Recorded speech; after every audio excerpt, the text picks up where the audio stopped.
absolute favorite invention of all time, which is number 2, probably most rarely heard because it is so difficult to understand. Has anybody played or taught this one? See what I mean?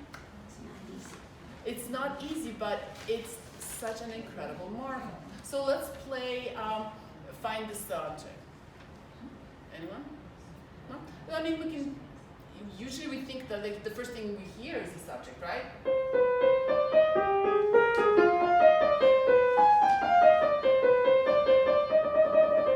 Maybe, okay. All right, so here's the subject. And it does appear later on a few times, but, no, it's not the subject. Because there is not a subject. There are many subjects. As a matter of fact, take a look. So now, first we hear the red thing, right? And then the second time, when we hear the red thing in the left hand, what we hear in the right hand is what I'm calling the orange thing, and I will explain my color scheme in a moment. And then we hear the orange thing again, but there's something interesting against the orange thing. Right? Do you see the system? I've arranged the colors in a Roy G. Biv scheme, so they're a little bit easier to follow.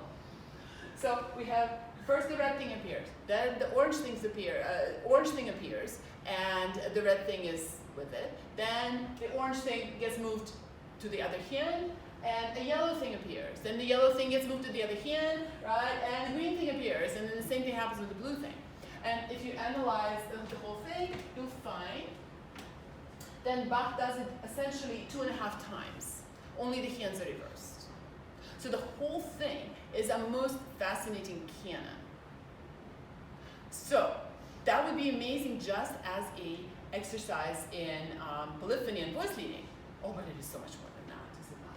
Because every subject here has a completely different, unique, and gorgeous personality.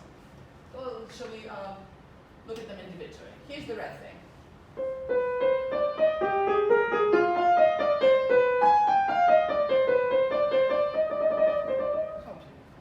Okay, then we have the B thing.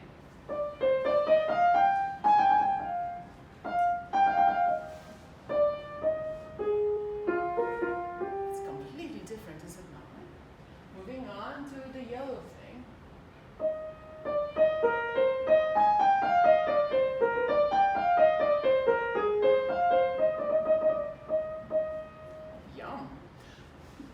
Moving on some more. Now this is D subject or a green subject.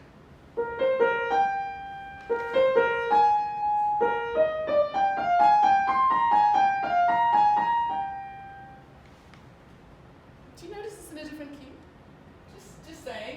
And then finally the very last one.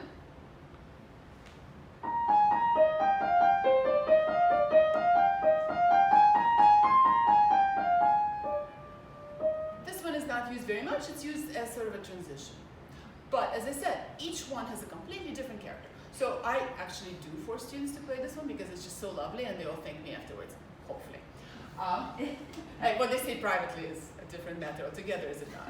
But what I ask students is to come up with adjectives or adverbs to describe each of these units, right? And so here are the answers I come up with.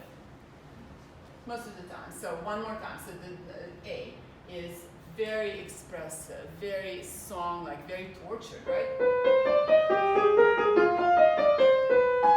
What an interval. Right? And it's very much in mind.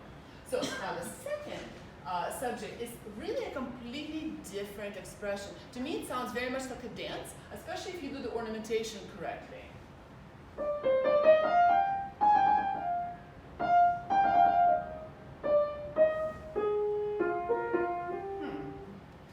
Is it in minor though? Maybe not. But then when you listen to the third one,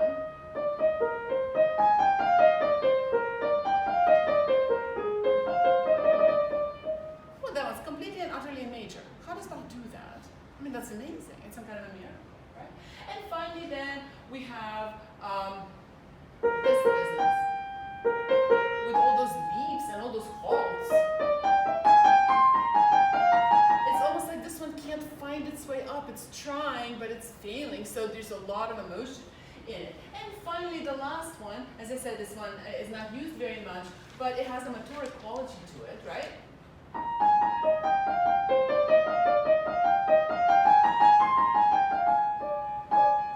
Yum.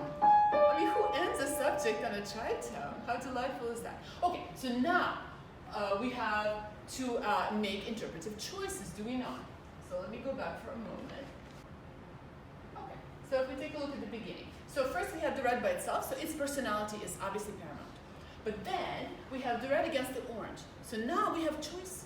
Which personality do we bring out? I mean, listen to how differently this can be played.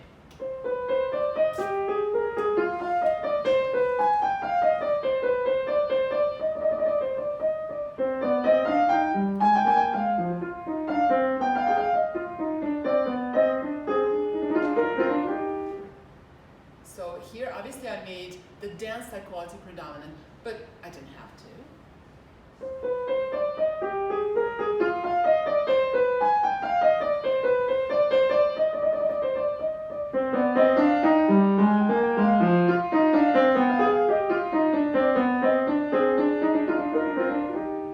Do you notice the timing is completely different? The dynamics design is completely different.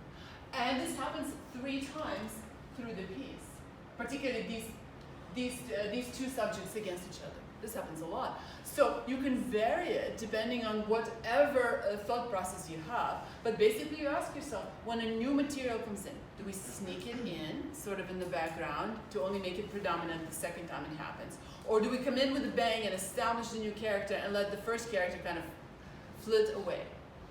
Once again, I can easily buy both interpretations, right? Particularly if they make sense for the entire whole. So I highly recommend that this one, along with the other rarely heard ones like 3, be played a great deal more.